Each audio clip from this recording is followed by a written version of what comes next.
Happy Halloween, my wizards, witches, and warlocks. I come to you on this most hallowed of eves because my benefactors have spoken. I gave them 4 choices for spooky Halloween lists, and in the end, they wanted to try their hand at a little necromancy. So today, 5-color Reanimator. I dropped the spooky bit for just a second before we hit the intro. I'm actually conflicted on what is going on behind me here. You may have noticed. Kind of hard to miss. Like, half of me thinks that this doesn't look good at all and I want to take it down right this second, but the other half of me feels like this looks a lot better than just the wall behind me that we do in every other video, so I might keep it up. Let me know how you feel about it in the comments. But anyway, roll the song.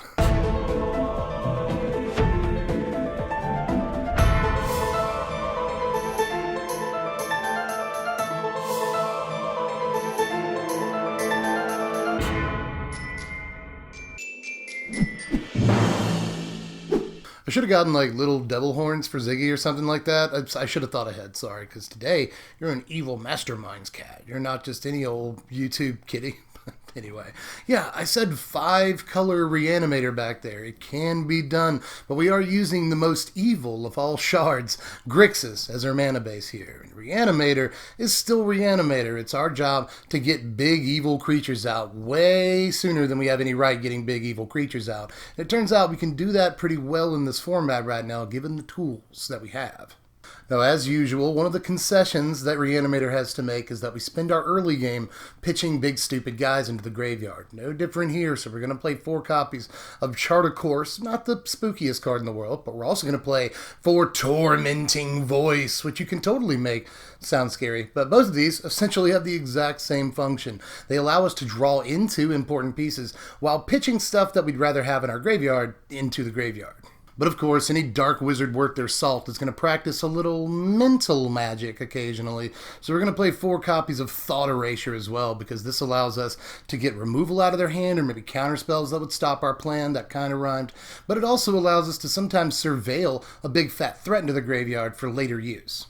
Now, I wanted another card in this deck that allowed us to pitch stuff into the bin so we could reanimate it later, and I couldn't think of anything that I really wanted to play at first, but then, like my old friend Lucifer a few thousand years ago, I had a radical idea. This isn't the best card in the world, but it is a drawn card at least twice in a game, and the second time you cast it, it allows you to throw up 7 or 8 mana creature in there if that's what you want to do. But we actually have to reanimate creatures, so how are we going to do that? With the 4 copies of Connive Concoct, believe it or not. The connive half of this is actually worth talking about for a second. This allows us to steal Aurelias occasionally, Adanto Vanguards other times, and there's all kinds of other creatures you might consider stealing, but obviously the business end of this is Concoct, which is our main reanimative element in this deck. Sometimes you'll have a specific target in mind when you cast Concoct, and then you'll surveil something better into your yard, so that's awesome when that happens. But even though 5 mana isn't necessarily where you always want to be, even in Standard, for a reanimation spell, this comes at least stapled to a decent removal spell in its own right. Now, since a 5 mana reanimation spell isn't necessarily where we want to be, we're going to call upon the power of some ancient artifacts to help us out. A lantern to light our way, and a dragon's hoard for some ill-gotten gains. Now, in a way, this is kind of a Chromatic Lantern deck. Let's keep it on the low, but it turns out that a Chromatic Lantern allows you, if you have it in play, to just cast any of these big, stupid, off-color creatures that we normally wouldn't have the mana for. So it's kind of a safety valve, you know, in case you do have big guys stuck in your hand that you can't get into the graveyard and then, you know, subsequently reanimate, then you can just cast them if you have a Chromatic Lantern out. And it taps for mana too, so it helps you ramp into things like Connive Concoct. Well, Concoct, if you need to do that. Same thing with Dragon's Hoard, you know, on turn 3, we can cast either one of these and then get a turn 4 Concoct. Which is great. If we're able to get a turn 2 Chart of Course or a Tormenting Voice, then our plan has been enacted exactly the way we wanted it to. We always want to pitch a guy into the bin on turn 2. Turn 3, we want to cast one of these ramp artifacts, and then turn 4, we concoct to get something huge out. And of course, some of the biggest, most evil creatures in Standard happen to be dragons, and we're playing a few of them in our deck. I don't think enough to justify Sarkhan or Spit Flame for that matter, but since we are playing a few dragons, we'll occasionally be able to draw a card or two off of Dragon's Hoard. We want some kind of ramp into Concoct anyway, but both of these have sort of auxiliary elements that make them better cards than just Manalith, for instance. And now on to the bad guys, starting with 3 copies of Niv-Mizzet, because this is actually one of the creatures that I want to reanimate the absolute most in this format right now. It doesn't do a whole lot when it comes into play, but at least it protects itself from instant and sorcery-based removal like Vraska's Contempt and Assassin's Trophy by drawing you cards. Plus, if you can, use your Tormenting Voices, your Charter Courses, your Radical Ideas once you do have this in play. Then suddenly, you're drawing a bunch of cards, you're doing a good bit of damage. So Niv-Mizzet is great in a deck that's going to pack 20 spells anyway. Plus, with Chromatic Lantern out, you don't even have to bend this to be able to play it. In fact, with the mana base we're running, we're Grixis, technically, so we're actually more able to cast this than you might think, even if we don't have a Lantern out. We're also going to include a couple of copies of Chromium in the deck, although I am loath to use White Magic in a Halloween-based Necromancy deck. It is still really important that this can cast Protego on itself. Watch out if you're doing that in combat, but this is still one of the hardest to deal with creatures in all of Standard, ends the game in just a few bites, is evasive and tough for just about any deck to take care of. So we're going to play a couple of copies, definitely. But I just couldn't resist playing 1 copy of the King of Demons, Lord Belzenlach. This is exactly what a Reanimator deck wants too. Traditionally a Reanimator deck wants to play creatures that have big splashy enter the battlefield triggers, so that even if your opponent has a removal spell for it, you still get a ton of value out of it. Demon Lord is one of the best cards in the whole format, in a way, for filling that need, We've got like 14 different cards in this deck that allow us to draw extra cards when it enters the battlefield. Plus, it's a 6/6 Flample, so that'll also end a bunch of games once we do get it on the field. But we're also going to slip in a couple of copies of Ravenous Chupacabra, an old urban legend, but it's actually great in this format right now. Like Lyra Dawnbringer, and, I was going to call her Ashanti. Shalai, I don't know why Ashanti popped into my head. Aurelia, if anybody is trying to get goody-goody and play Angels, Chupacabra can just reach up there and go, so playing a couple of copies of this, no doubt.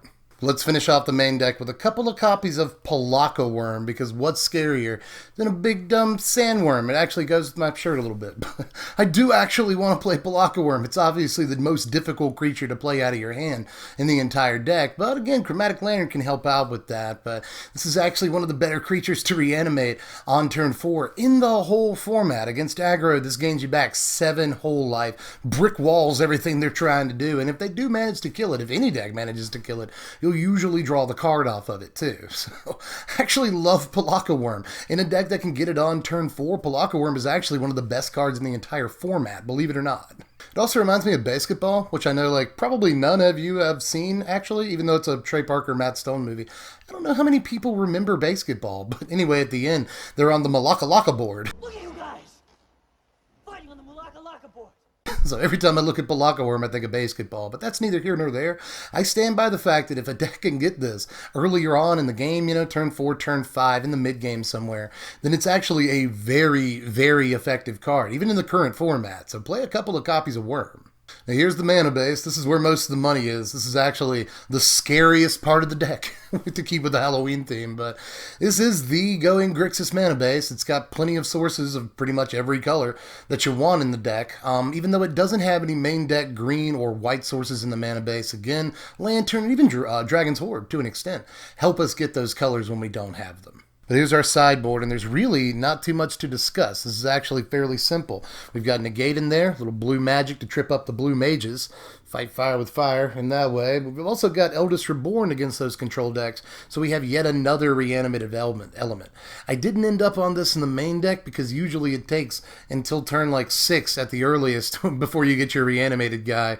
But it is a really popular card in this format right now for all kinds of reasons. It's a grindy format. This is the king of grind right now, so I think Eldest Reborn does have to be in the deck. It usually goes in, especially against these control decks, but it can go in against more, again, grindy mid-range decks too.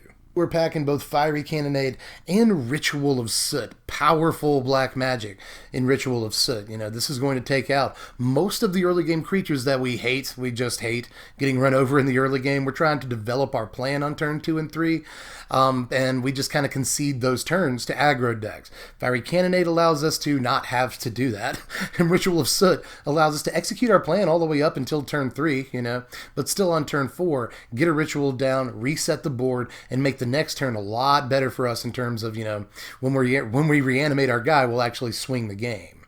But we've also slipped in a little value package here with Asareth the Awakener, my good friend, and 4 copies of Plague Crafter. Plague Crafter is just awesome in the control matchup. This will nab a Teferi sometimes. Sometimes it'll just get a card out of their hand, but it'll never do nothing. You know, occasionally this will eat a Dream Eater, which is great, you know, or even a Chromium, for instance. There's a lot of things that Plague Crafter can do, but it also kills Vine Mares, Carnage Tyrants, you know, anyone dumb enough to dress as a horse or a dinosaur for Halloween. Those are dumb costumes, and we can punish them with Plague Crafter.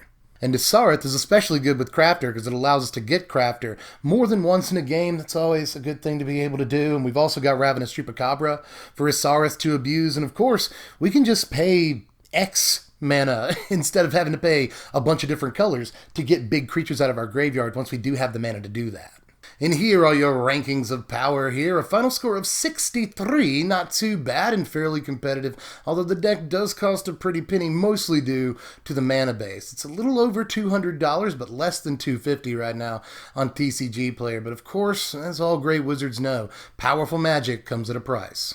But if the deck can execute its plan, then it's actually got a very real shot of winning. You know, we basically got 8 copies of the same card on turn 2 between Charter Course and Tormenting Voice. Of course, with Voice, we have to discard the card before we cast it. But in most ways, they're functionally the same card. They allow us to bin a big creature on turn 2 while also drawing us into that ramp piece that we need for turn 3, or maybe the Connive Concoct that we'll end up needing on turn 4. So again, as long as the deck can go 2, 3, 4 reanimate a creature, then it's got a real shot of doing some very nasty things.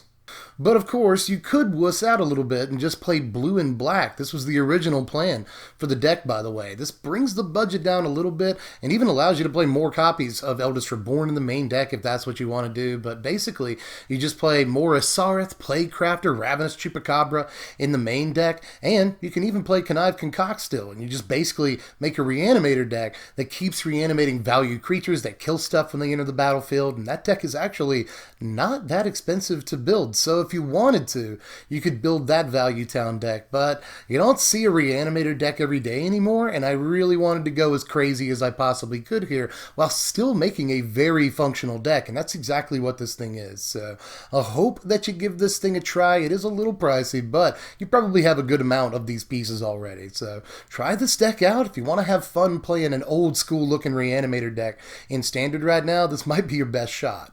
But with that, pretty sure I'm tapped out. Enjoy your tricks and your treats, everybody. Happy Halloween to you. It's my favorite holiday. I actually went up to the Spirit Store yesterday. I had this whole plan that I was going to buy like 10 different masks, and like for every take, I was going to wear a different mask.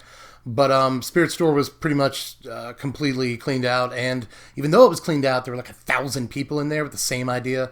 Ostensibly as me, so I didn't end up doing that, sorry, but I did do this thing. Let me know if I should keep this up for realsies. But in any case, if you got the time, like the video, share the video around for Halloween. Everyone gets in on the fun.